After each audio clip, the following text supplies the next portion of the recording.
اچھا اب ذرا اس ساری سچویشن کو دو موازنوں میں دیکھتے ہیں. ایک تو چلیے مولانا صاحب نے بولا کہ پراپر اس کے اوپر ڈیبیٹ ہوگی, اوور آل کنسنسس ڈیولپ کیا جائے گا, ایون پی ٹی آئی کے ساتھ بھی کنسنسس ڈیولپ کیا جائے گا. عوام سے پہلے عوام کے کنسنسس. ویسے ایسا ہوتا ہے بس صاحب کہ کوئی آئینی ترمیم کرنی ہو پہلے عوام کی طرف سے؟ جی بالکل, ہمارے ملک میں ضروری ہے. جس قسم کا نفاق ہمارے ملک میں ہے, آپ یہ الٹی سیدھی ترامیم کریں گے اس کا منفی اثر پڑے گا. لیکن اس کی فلپ سائڈ یہ نہیں ہے کہ کوئی بھی آئینی ترمیم پاس نہیں ہوگی. پھر کیوں نہیں پاس ہوگی؟ عوام کیا کنسنسس اگر عوام نہیں چاہتے آپ کو نہیں اتنی پاس پولرائزیشن, عوام نہیں چاہتے تو آپ کو نہیں پاس کرنی چاہیے. عوام کو رائے کا حق تو ہے نا, عوام کو آکے پارلیمان پہ قبضہ تو نہیں کریں گے نا. سو پارلیمنٹیرینز کی رائے ضرور میں آپ کے سامنے رکھ دوں. obviously you've been the prime minister. وہ کہتے ہیں ہم ہی تو عوام ہیں, ہم عوامی نمائندے ہیں, ہمیں ووٹ کر کے بھیجا ہے انہوں نے ادھر, تو ہم عوام کی نمائندگی کر رہے ہیں. عوام کے سامنے چلے میں مانتا ہوں سارے عوام کے نمائندے ہیں, فارم 47 کے نمائندے ہیں, ٹھیک ہے مان لیا. کیا ان کو ترمیم پڑھنے کا حق ہے, حاصل ہے یا نہیں ہے؟ تو پھر ترمیم پڑھی ہے کسی نے؟ عوام کے نمائندے آ کر یہاں بتا دینا ترمیم ٹھیک ہے. ویسے اب وہ مسودے سے ورکنگ پیپر بن گیا تھا بائی دی وے. جی میں یہی کہہ رہا ہوں نا, ترمیم پڑھی نہیں ہے. 6 دفعہ دن میں ٹائم رکھا گیا کابینہ کا, قومی اسمبلی کا, سینٹ کا, کہ آج ہی ترمیم پاس کرنی ہے. اجرت حق آپ کو نہیں ہے. عوامی نمائندوں کا یہ کام ہے کہ وہ کہیں کہ اس کو عوام کے سامنے رکھیں. یہ ترمیم اس حکومت کے لیے نہیں ہے. یا تو رہ کہہ دینا یہ ترمیم صرف اس حکومت تک لاگو ہوگی. رائٹ, ترمیم ہمیشہ کے لیے رہے گی جب تک واپس ترمیم نہیں ہوتی. تو عوام, پاکستان کے عوام کا حق ہے کوئی جانے کہ آپ کیا ترمیم کر رہے ہیں. ہمارے نمائندے اپنے نمائندوں سے آگے بات کر سکیں.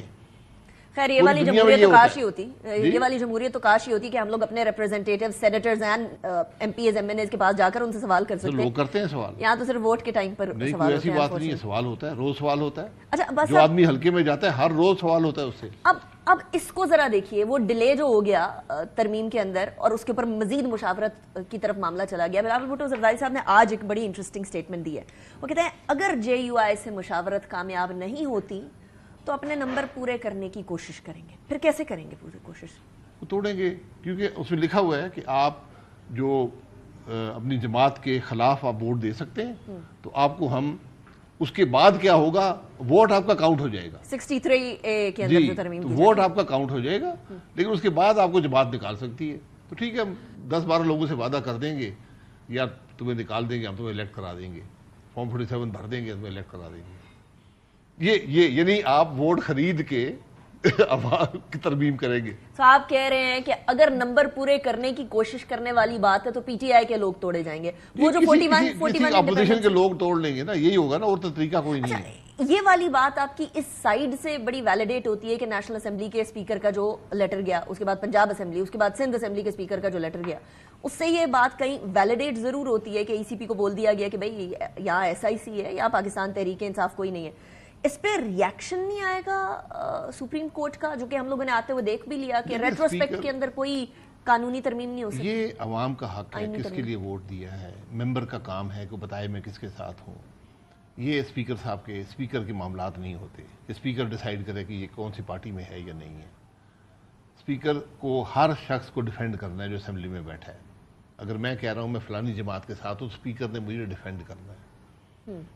سپریم کورٹ نے آپ کو ڈیسیشن دے دی ہے, اس کے مطابق اسپیکر صاحب نے فیصلے کرنے ہیں, جس اسمبلی کے بھی اسپیکر ہوں.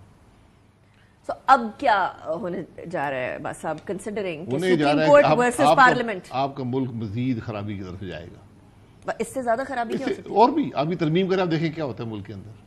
ابھی ترامیم جو نظر آئی ہیں, مجھے نہیں پتا وہ حقیقت ہے نہیں ہے, لیکن یہ ترامیم جوڈیشری کی مکمل تباہی کا سبب ہے. آپ کو کس چیز سے اعتراض ہے اس ترمیم؟ مجھے ہر بات سے اعتراض ہے. آپ کو وہ جو آئینی کوڈ چارٹر آف ڈیموکریسی میں تھی اس کے اندر کیا پرابلم؟ اعتراض ہے. جو آرٹیکل 8 کی بات ہو رہی ہے اس سے اعتراض ہے. کیوں اعتراض ہے عباس صاحب؟ وہ تو چارٹر آف ڈیموکریسی کا حصہ تھا نا. کون سی چارٹر آف ڈیموکریسی؟ وہ چارٹر آف ڈیموکریسی جو کہ مئی کے مہینے کے اندر 2000 کون سے سال میں 2000 کی دہائی کے اندر جو ہوا, 2006 کے اندر. محترمہ اس کے بعد 18ویں ترمیم ہوئی ہے نا, اس میں شامل کر دیتے ہیں نا. وہ 2 جماعتیں تھیں, اس وقت کی ضرورت سمجھی تھی. 18ویں ترمیم میں شامل کر لیتے, 19ویں ترمیم میں شامل کر لیتے, اس کے بعد ایک اور ترمیم ہوئی ہے اس میں شامل کر لیتے. وہاں تو کسی نے بات نہیں کی. پچھلے سال آپ نے قانون بنایا کہ کانسٹیٹیوشنل بینچ ہوگا سپریم کورٹ کا. سو آج پارلیمنٹ یہ ڈیسائیڈ کرتی ہے نہیں کانسٹیٹیوشنل بینچ نہیں چل رہا, نہیں ہو سکتا یہ کام. چلا کے دیکھیں, کانسٹیٹیوشنل سیپریٹ کورٹ کی ضرورت ہے. چارٹر آف ڈیموکریسی میں ڈیسائیڈ کیا تھا, ساری پارٹیوں نے اس کو ریٹیفائی کیا یا ایٹ لیسٹ اس کو. کسی نے ریٹیفائی نہیں کیا. وہ آئینی ترمیم اس کے بعد آئی ہیں, آپ کر لیتے, آپ کر لیں نا, سو بسم اللہ.